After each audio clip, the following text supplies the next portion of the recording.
নিশি আপু বাপ্পি ভাইয়ের আম্মা অনেক অনেক ভালো মানুষ ছিলেন। কিছুদিন আগে তাদের ফ্যামিলির সাথে আমার দেখা হয়েছিল।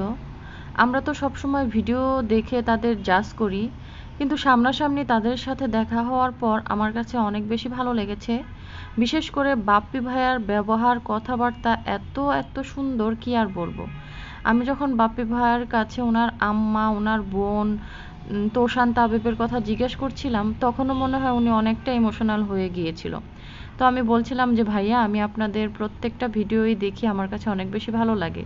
তখন উনি বলছিল যে নিশির ভিডিও দেখি কিনা।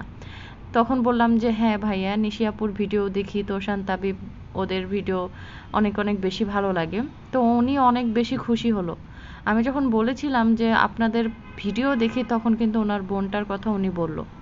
আমি ওনার সাথে কিছুক্ষণ সময় কথা বলে বুঝতে পেরেছি ওনারা ভাই বোন অনেক অনেক, মানে দুজন দুজনকে অনেক বেশি ভালোবাসে। তারপর তিশা আপু, বাবু ভাইয়া, মিম, ওদের সাথেও আমার দেখা হয়েছিল। তো ওনাদের সাথেও কথা বলেছি। আমার কাছে সরাসরি কথা বলে এতটা খারাপ লাগেনি, যতটা মানুষ মানে বলছে ওনাদের সম্পর্কে, যে মানুষ এরকম ওরকম। আসলে কার মৃত্যু কখন কিভাবে আছে কেউ কিন্তু বলতে পারবে না।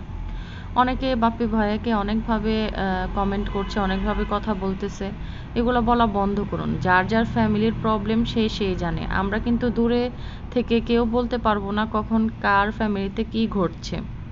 একান্তই তারাই বুঝতে পারবে যে তার ফ্যামিলিতে কি হচ্ছে বা কখন কি করা উচিত। আর মৃত্যু তো যখন তখন যে কারোরই হতে পারে।